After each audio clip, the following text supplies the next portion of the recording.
Il faisait nuit noire. Le genre de nuit où même les étoiles semblent avoir peur de regarder. Derrière un hôtel miteux, au cœur d'un quartier malfamé, un homme africain d'environ 38 ans, appelons-le Kossi, avançait sans bruit. Ses vêtements étaient humides, ses yeux rouges comme s'il n'avait pas dormi depuis des jours. Il transpirait, mais pas de chaleur, il transpirait de peur et d'excitation. Car ce soir-là, il savait qu'il allait la revoir. La sirène dorée. Et elle n'était pas un mythe. Pas un fantasme. Pas un rêve. Il l'avait vue, touchée, sentie. Elle n'était pas humaine. Elle était bien plus. Et elle l'avait choisie. La première fois qu'il avait couché avec elle, un serpent gigantesque, doré, avait glissé hors de l'ombre, juste au moment où elle avait atteint l'extase. Le serpent l'avait fixé, silencieux, puis avait ouvert sa gueule. Et là, dans un souffle, comme vomi par les dieux eux-mêmes. 100 000 € en liasses neuves avaient jailli sur le sol. Kossi était tombé à genoux. Pas de peur. De gratitude. Il était fauché, invisible, méprisé par le monde. Et en une seule nuit, il était devenu riche. Mais ce n'était pas qu'un simple pacte. Ce n'était pas « couche et prends l'argent ». Elle voulait quelque chose en retour. Et ce soir-là, dans l'obscurité rouge d'une salle souterraine baignée d'encens, elle allait lui faire une nouvelle demande. Une demande qui allait briser tout ce qu'il croyait être. Kossi n'était plus un simple homme. Il était devenu accro à elle. À son regard doré. À sa voix étrange, presque chantée. Et surtout, au serpent. Parce que ce serpent-là, ce n'était pas un animal. C'était une entité. Une créature qui sentait le pouvoir. Qui respirait la richesse.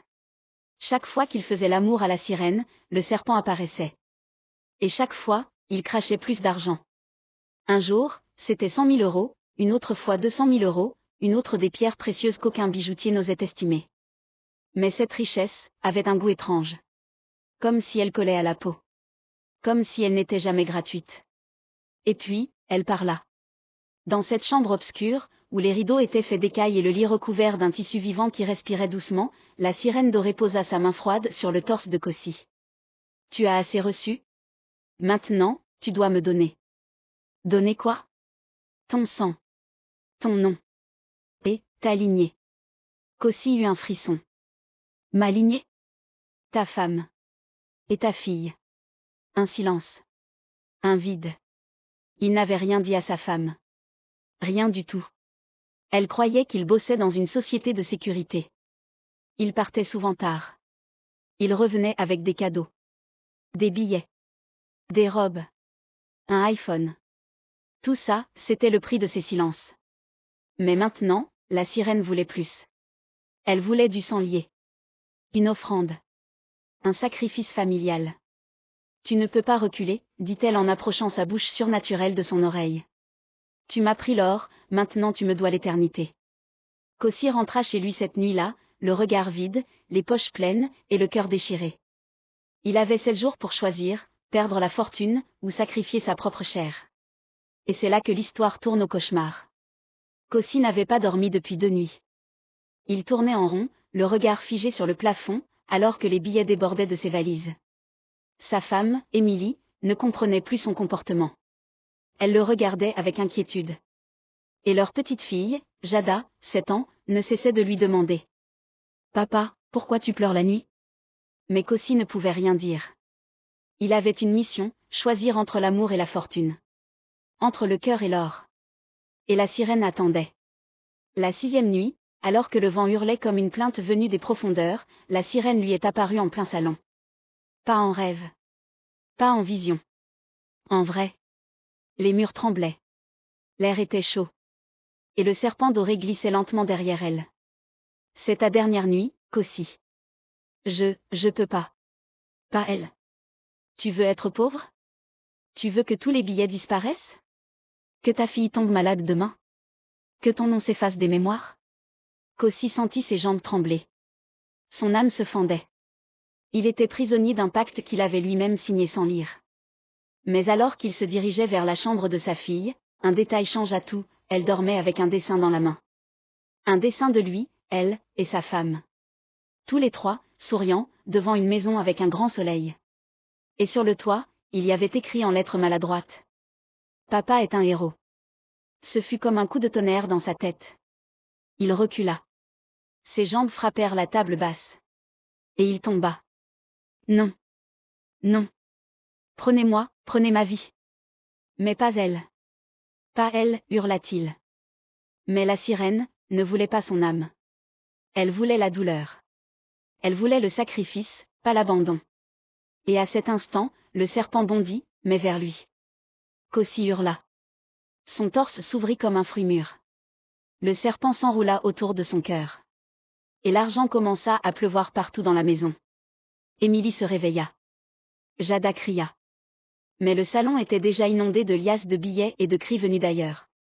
Et c'est là que le cauchemar a vraiment commencé. Kosi s'était réveillé à l'hôpital. Branché à des machines. Le torse bandé. Les médecins disaient qu'il avait survécu à un arrêt cardiaque inexpliqué. Mais l'argent continuait de tomber. Des liasses apparaissaient chez lui, dans sa voiture, dans ses comptes. Même quand il dormait.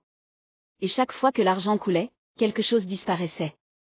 Un jour, son chien s'est volatilisé. Un autre jour, les photos de famille ont été brûlées mystérieusement. Puis, Émilie a commencé à perdre la mémoire. Et Jada, elle s'est mise à parler une langue inconnue. Des mots anciens. Des mots que même Google ne reconnaissait pas.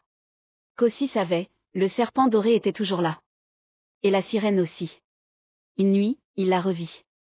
Pas dans ses rêves. Elle était assise dans sa cuisine, une coupe en or à la main, remplie de sang, ou plutôt d'un liquide rouge épais. Elle souriait. Tu as refusé mon sacrifice. Mais tu continues de recevoir ma richesse. C'est injuste, tu ne trouves pas? Kosi pleura. Arrête tout. Reprends l'argent. Reprends tout. Non. On ne revient pas en arrière. C'est une dette éternelle. Et tu sais ce qu'on fait des dettes éternelles? Elle se leva. Et d'un claquement de doigts, la maison explosa de l'intérieur. Mais, personne ne mourut. Pire encore, Kosi et sa famille se retrouvèrent dans un nouveau manoir. Tout était en marbre, en or. Des voitures de luxe attendaient dehors. Des hommes puissants venaient l'adorer. Mais aucun d'eux n'avait de visage. Et aucun d'eux ne parlait. Il ne faisait que jeter des billets et s'incliner devant sa fille. Jada. Kosi comprit, la sirène avait changé de cible. Le nouveau sacrifice, c'était sa propre fille. Et le serpent rampait déjà autour de son berceau. Tu veux voir ce qu'il a tenté? Savoir s'il a réussi à briser le pacte ou s'il a sombré pour toujours? Kosi croyait l'avoir tout vu. Mais ce qui l'attendait dépassait même les cauchemars les plus fous. Dans ce nouveau manoir, sa fille Jada semblait changer chaque jour. Elle ne jouait plus. Ne riait plus. Elle le regardait avec un air vide. Comme si elle n'était plus là. Mais le pire, c'est qu'à chaque sourire qu'elle faisait, le serpent doré crachait encore plus d'argent. 1 million. 2 millions. 5 millions.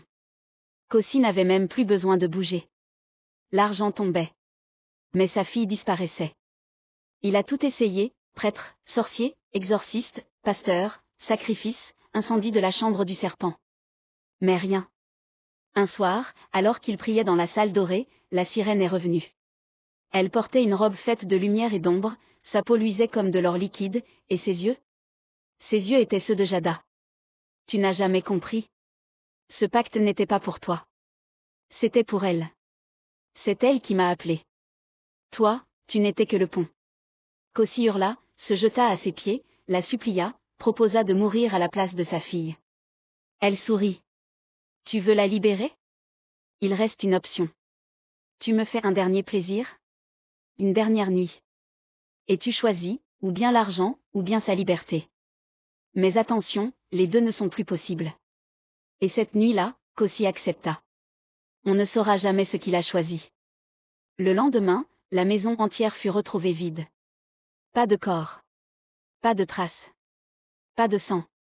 Mais les voisins disent que chaque vendredi à minuit, ils entendent une femme chanter au bord de la rivière, et un serpent doré rôder autour d'un coffre invisible. Et un homme, seul, torse nu, agenouillé, les yeux rouges, qui murmure. J'aurais dû choisir l'amour au lieu de l'or.